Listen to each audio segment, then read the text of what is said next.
Ya, baik, kita akan mendengarkan hasil diskusi kelompok 4. Mereka membahas agama Kristen dan kepercayaan politeisme.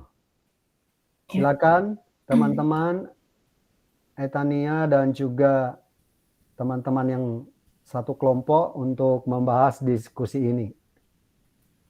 Oke. Selamat pagi Pak Kaleb dan teman-teman semua. Pada Pagi. pagi ini kami dari kelompok 4 ingin mempresentasikan materi tentang agama Kristen dan kepercayaan politeisme. Sebelum kami memulai mempresentasikan materi ini, izinkan saya memperkenalkan anggota kelompok 4. Ada saya, Etania Gata Surbakti, Olivia Tayana, Janet Natania Niversarius, Naomi De Ferrara Leander, Maria Inka Arihana Purba, Wahyu Prastio, dan Enrico Juan Carlos.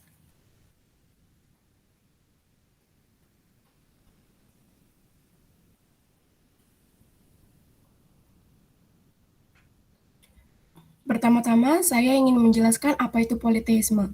Kata politeisme diambil dari bahasa Yunani, poli yang artinya banyak, dan theos yaitu Tuhan. Jadi bisa diartikan bahwa kepercayaan politeisme adalah kepercayaan yang mengakui adanya lebih dari satu Tuhan. Singkatnya, kepercayaan pada dewa-dewa. Bangsa di dunia yang menganut kepercayaan politeisme adalah bangsa Yunani, India, dan lain-lain. Bangsa Yunani meyakini dan mengakui banyak dewa. Dewa-dewa Yunani kuno tersebut diberi nama sesuai dengan kekuatan, kekuasaan, dan tempat tinggalnya. Tempat tinggal dewa tersebut terdapat di langit, lautan, bumi, dan lain-lain. Contohnya seperti Dewa Poseidon yang tinggal di laut, dan Dewa Poseidon dikenal sebagai Dewa Laut, Gempa Bumi, dan Bapa Bangsa Kuda. Penjelasan politeisme selanjutnya akan dibahas oleh teman saya. Politeisme keras. Politeisme keras keyakinan lazim dalam mitologi pada banyak dewa dan dewi yang muncul sebagai makhluk yang berbeda dan mandiri, sering bertentangan satu sama lain. Mungkin contoh dari politeisme keras sendiri adalah mitologi Sumeria, Mesir, Yunani, dan Romawi kuno, serta mitologi Norse, Aztec, dan Yoruba. Contoh lain dari politeisme keras adalah euheremisme, postulat bahwa semua dewa sebenarnya adalah manusia historis. Yang kedua adalah manusia lembut, politeisme lembut. Politeisme lembut adalah keyakinan mirip dengan monoteisme inklusif pada dewa dan dewi yang dianggap sebagai manifestasi atau aspek dari satu Tuhan, bukan entitas yang sepenuhnya berbeda dewa. Mungkin agar lebih mengerti maksud dari politeisme lembut adalah saya ingin menjelaskan sedikit juga tentang monoteisme inklusif.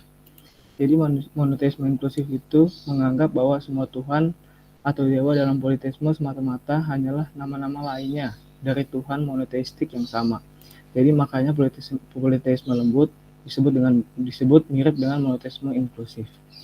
Selanjutnya ada dewa politeisme, digambarkan sebagai tokoh kompleks dari status yang lebih besar atau lebih kecil dengan keterampilan individu yang mirip dengan manusia atau antropomorfik dalam kepribadian mereka. Sama seperti dewa-dewa yang sebelumnya kita sudah tidak asing dengan kita, yaitu dewa Zeus yang katanya dewa tertinggi, ada juga dewa Neptunus, dewa Hades, dewa Hera, dewa Ares, dan dewa-dewa lainnya yang semuanya itu memiliki kekuasaan dan kedudukan yang tinggi atau rendah. Selanjutnya akan dijelaskan oleh teman saya. Politeisme pada modern istilah ini dihidupkan kembali dalam bahasa Prancis melalui Dean Bodin pada tahun 1580, diikuti oleh penggunaan Samuel Parchas pada tahun 1614. Politeisme adalah jenis teisme. Teisme kontras dengan kepercayaan pada Tuhan yang tunggal dalam bentuk kasus transcendent. Kaum politisme tidak selalu menyembah semua dewa secara setara, tetapi mereka bisa menjadi nenoteis yang berspesialisasi dalam penyembahan satu dewa tertentu. Adapun contoh politeisme yang paling terkenal dari zaman kuno adalah mitologi Yunani atau Roma seperti Zeus, Apollo, Aphrodite, Poseidon, dan lain-lain. Selanjutnya akan dilanjutkan oleh teman saya.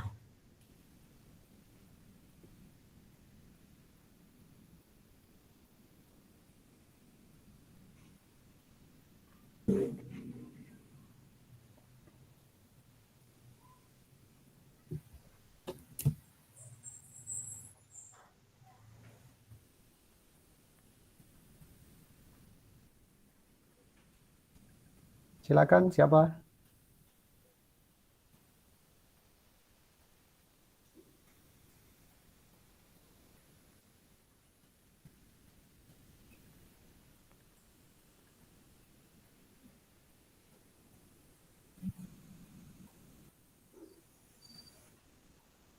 Siapa yang baca?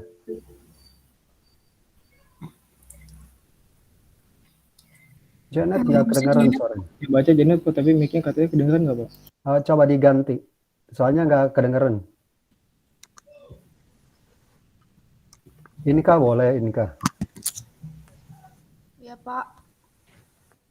Kamu lanjutin, Janet nggak kedengaran suaranya. Iya, Pak. Aduh, mana ya?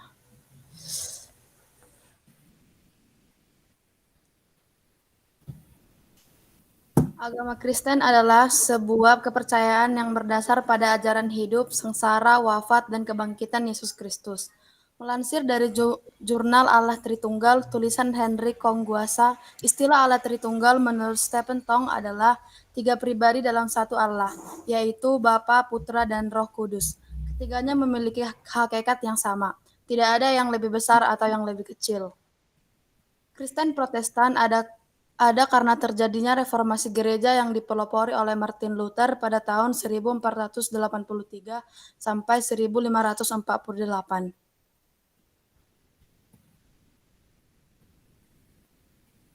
Selanjutnya akan Sejarah agama Kristen. Istilah Kristen dalam bahasa Prancis kuno tetap terutama dipengaruhi oleh kata dalam bahasa Latin kuno, Christus. Agama Kristen didefinisikan sebagai agama yang didasarkan pada ajaran Yesus Kristus dari Nazaret. Karena itu, sejarah agama Kristen dimulai dari Yesus dan para rasulnya. Agama Kristen berawal dari sebuah kota kecil di Yerusalem, kemudian berkembang setelah kelahiran Yesus hingga kematiannya.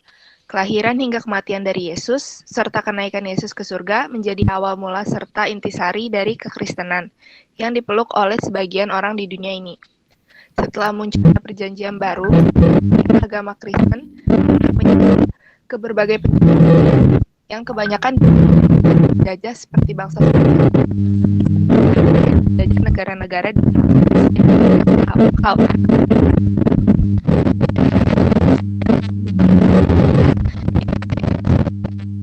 memperluas penyebaran agama Kristen ke wilayah-wilayah baru. Dalam agama Kristen, beberapa hal utama yang menjadi pilar dari agama Kristen itu sendiri. Di antaranya adalah sebagai berikut. Yesus Kristus. Dalam ajaran agama Kristen, Yesus Kristus diyakini oleh umat Kristen sebagai anak Allah. Ajaran mujizat, kelahiran, kematian, kebangkitan, dan penebusan tertulis dalam tulisan suci yang bisa dijadikan sebagai acuan untuk mereka yang ingin mengikuti keteladanan Yesus yang sempurna.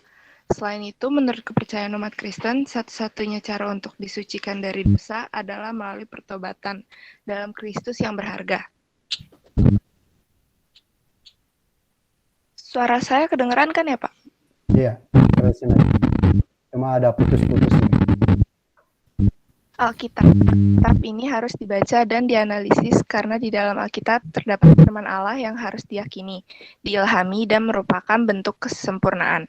Alkitab ini tidak ditulis dengan menggunakan kertas dan pena, melainkan mengilhami 40 pria yang berbeda yang ditugaskan untuk mengisi kata-kata tersebut dengan Roh Kudus. Baptis dilakukan dengan menggunakan air, yakni dengan cara disiramkan ke seseorang yang akan dibaptis. Baptis sendiri merupakan satu simbol untuk mensucikan diri dari dosa-dosa saat mereka dilahirkan. Biasanya, umat Kristen melakukan pembaptisan ketika masih anak-anak. Tritunggal. Dalam ajaran agama Kristen, meyakini bahwa satu Tuhan memiliki 3 kepribadian yang berbeda dalam hidup berdampingan, yaitu Bapa, Putra, serta Roh Kudus. Selanjutnya presentasi akan dilanjutkan oleh rekan saya, Wahyu.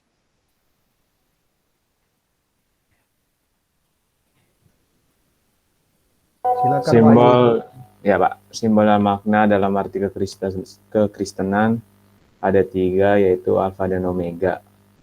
Alfa dan Omega merupakan huruf pertama dan terakhir dalam alfabet Yunani yang terdapat di Wahyu 22 ayat 13 yang berbunyi, Aku adalah Alfa dan Omega, yang pertama dan yang terkemudian, yang awal dan akhir. Ya, ayat ini memiliki arti bahwa Yesus adalah sumber kehidupan, Dia Tuhan yang layak dipuji dan disembah. Yang kedua, yaitu altar di mana Yesus dan murid mengadakan perjamuan, termasuk saat perjamuan malam terakhir. Selanjutnya, salib. Salib adalah lambang pengenal yang menandakan agama Kristiani. Dengan melihat tanda ini, orang dapat menyimpulkan makna Paskah dan bahwa kamu seorang Nasrani.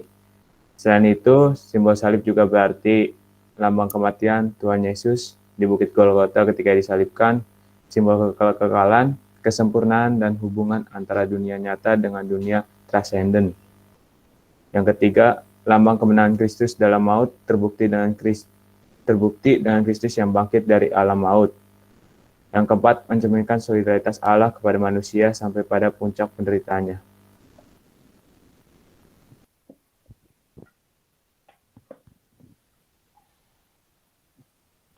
Lalu selanjutnya saya akan menjelaskan makna simbol kekristenan. Sebelumnya saya akan menjelaskan apa itu simbol Kristen. Simbol Kristen sendiri yaitu simbol atau lambang atau tanda yang digunakan dalam simbolisme Kristen. Simbol-simbol itu meliputi lambang-lambang kuno, tindakan, karya seni, atau peristiwa peringatan dalam tradisi Kristen. Objek-objek atau tindakan-tindakan tersebut diambil arti dalamnya untuk melambangkan ide-ide Kristiani. Lalu makna simbol kekristenan sendiri yaitu yang pertama sebagai tanda pengenal agama kita dan sebagai ingatan kita akan simbol Kristen mempunyai simbol yang berbeda-beda, namun mempunyai arti khusus di dalam simbol tersebut. Yang kedua yaitu mengingatkan kita sebagai umat Kristen agar lebih dekat dan taat kepada Tuhan. Dan yang terakhir yaitu dengan adanya simbol makin banyak orang yang percaya dan mempunyai dan membuat orang-orang semakin yakin bahwa Kristen itu nyata dan ada di dalam dunia, serta harus kita jalankan perintah Sang Juru Selamat. Kesimpulannya adalah aliran politeisme bertentangan dengan apa yang diajarkan dalam agama Kristen. Agama Kristen menjelaskan bahwa hanya ada satu Tuhan, Tuhan Yesus Kristus Juru Selamat, sehingga tidak ada dewa atau Tuhan lainnya. Dalam Ulangan 6 ayat 4 tertulis sebagai berikut. Dengarlah, hai orang Israel, Tuhan itu Allah kita, Tuhan itu Esa. Jadi di ayat ini pun sudah jelas Alkitab sangat tentang politeisme. Dalam Mazmur 96 ayat 5 juga menyatakan, sebab segala Allah bangsa-bangsa adalah hampa, tetapi Tuhanlah yang menjadikan langit.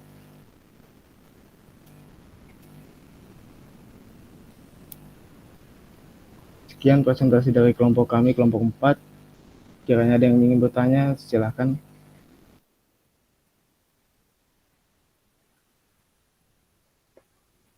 Silakan teman-teman, jangan vakum supaya diskusi kita jalan bagus. Silakan ditanyakan kepada kelompok 4. Saya mau izin bertanya, Pak. Silakan, Edelweiss.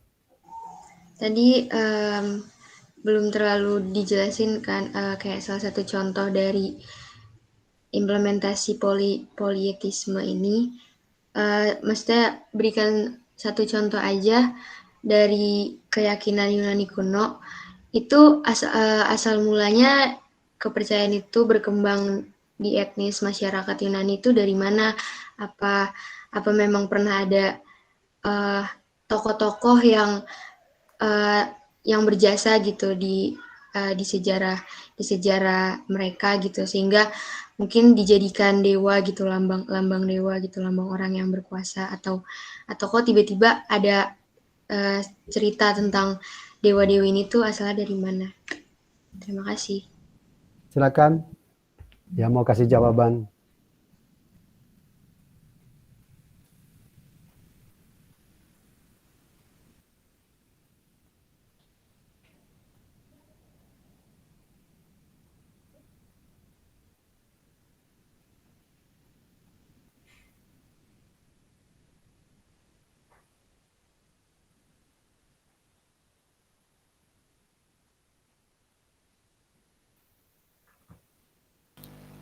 Ya, saya ingin menjawab pertanyaan dari Edelweiss tadi. Silakan, Riko. Jadi itu di Yunani kuno sana itu emang dari zaman Suaranya dulu. digedein dikit, Riko. Segini udah pas, Pak? Ya. Ya. Jadi tuh di agama Yunani kuno itu, jadi dulunya itu emang udah dari dulu menyembah kayak dewa-dewa gitu, kayak misalnya dewa Zeus, Poseidon, Hades, kayak gitu-gitu kan juga udah banyak dari dulu Yunani kuno tuh udah. Jadi agamanya itu menyembahnya ya dewa gitu loh. Jadi emang udah langsung percaya sama dewa-dewa lainnya, banyak dewa, dan makanya di Yunani kuno tuh karena banyak dewa juga ada juga yang kedudukannya ada yang lebih tinggi, ada yang lebih rendah, kayak tadi yang udah dijelaskan juga. Ingin menambahkan, Pak. Ya, Jadi mitologi Yunani ini awalnya disebarkan melalui tradisi lisan. Jadi tradisi lisan ini yang pesan itu kesaksian yang disampaikan secara turun-menurun. Jadi dari dulu diceritain sampai sekarang gitu. Jadi kita tahu sampai sekarang itu karena dewa-dewa ini tuh disebarkan melalui tradisi lisan. Sekian. gimana Edelweiss? Iya Pak, cukup Pak. Iya. Ada lagi?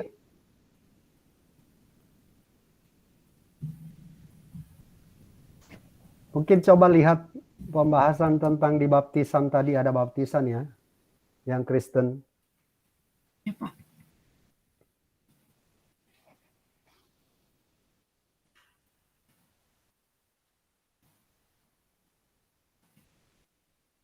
Ini, Pak. Ya. Di sini kan dalam agama Kristen terdapat beberapa hal utama menjadi pilar dari agama Kristen itu sendiri. Di antaranya adalah sebagai berikut. Ya, kalau yang lain, oke. Pak Kaleb lihat sedikit baptisan dilakukan dengan menggunakan air, yakni dengan cara disiramkan ke seseorang yang dibaptis. Baptisan sendiri merupakan suatu simbol untuk mensucikan diri dari dosa-dosa saat mereka dilahirkan. Biasanya umat Kristen melakukan pembaptisan ketika masih anak-anak. Mungkin sedikit ya, sedikit pembahasan di sini. Jadi baptisan sendiri merupakan suatu simbol untuk mensucikan diri dari dosa-dosa. Nah, baptisan itu bukan menyucikan diri dari dosa, ya. Tapi yang menyucikan kita dari dosa adalah darah Kristus, ya, pengampunan Kristus. Nah, baptisan ini adalah sakramen, ya, merupakan perintah Allah. Matius 28 ayat 19 ya. Pergilah kamu, jadikan semua bangsa muridku, baptislah mereka dalam nama Bapa, Anak, dan Roh Kudus. Baptisan itu sebagai tanda lahir baru saja, bukan menyucikan dosa ya, sedikit. Kemudian baptisan ini bukan hanya kalau di dalam kekristenan yang sampai sekarang ya, bukan hanya dilakukan waktu anak-anak. Tapi kalau kita mau lihat sekarang kan di Kristen pun ada Kristen Katolik, Kristen Protestan, Kristen karismatik. Jadi sekarang udah kompleks ya kekristenannya. Nah, kalau sebagian kekristenan tuh melakukan baptisan secara percik. Tapi sebagian juga melakukan baptisan secara selam. Nah, Pak Kaleb sendiri kasih tahu tentang arti baptisan. Baptisan itu berasal dari bahasa aslinya baptiso. Baptiso. Artinya apa? Suatu benda, yang pertama satu benda dimasukkan dalam cairan, kemudian diangkat kembali. Itu baptiso. Yang kedua, baptiso itu artinya bahasa kuyup. Jadi, baptisan ini berasal dari bahasa aslinya baptiso, artinya bahasa kuyup. Kalau misalnya saya masuk dalam kolam, baru sampai leher, kepala saya kering, belum dikatakan baptiso. Harus sampai kepala dan rambut harus basah, baru itu disebut basah kuyup. Jadi Pak Kaleb sedikit luruskan saja bahwa di bagian ini, jadi biasanya umat Kristen melakukan pembaptisan ketika masih anak-anak, atau pakai kata dan sudah dewasa. Ya, Ya, Pak. karena kan ada baptisan waktu anak-anak, yaitu di Percik, itu gereja-gereja sebagian, tapi sebagian melakukan baptisan secara baptiso atau basah kuyup, artinya dimasukkan dalam air seluruhnya, kemudian diangkat kembali. Ya, itu tambahan sedikit saja ya. Sama tadi ada dianulir sedikit yang menyucikan kita dari dosa, bukan dibaptis, tetapi karena kita percaya dan yakin darah Yesus yang menyucikan kita dari dosa ya. Ya, Pak. Oke ya, Etania nanti ditambahin sedikit ya. Oke, Pak. Sama kalimat yang menyucikan kita dari dosa, bukan baptisan, tapi baptisan itu tanda lahir baru. Tanda hidup baru bagi kita ya. Ya, Pak. Silakan kalau masih ada lagi teman-teman yang mau bertanya. Kalau tidak ada, ya pembahasannya udah bagus. Hanya tadi tolong diperbaharui terus dikirim balik lagi ya Etania ya. Ya, Pak. Oke teman-teman, kasih jempol dulu, kasih tepuk tangan buat teman-teman yang sudah membahas di kelompok 4 ini. Puji Tuhan, luar biasa. Kiranya bisa menjadi berkat bagi mahasiswa-mahasiswi yang lain dan juga bagi banyak orang.